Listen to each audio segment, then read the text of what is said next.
Everybody, welcome back. So here's the finished fertilizer. I had some comments that people wanted to see. So you can use it full strength.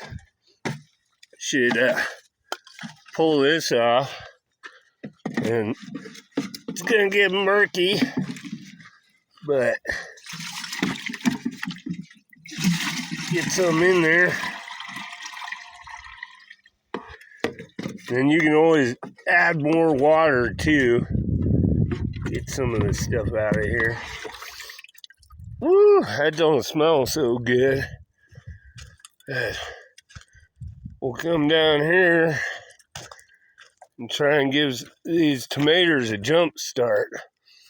You can pre-water, so they instantly absorb it. Ooh, look at that color on that.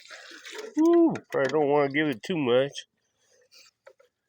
But we just had a thunderstorm, so they should be plenty wet. These peppers need a little help. Something ate that one. Pepper, another pepper that needs a little help. Well, that's how you make free fertilizer. Adios. God bless.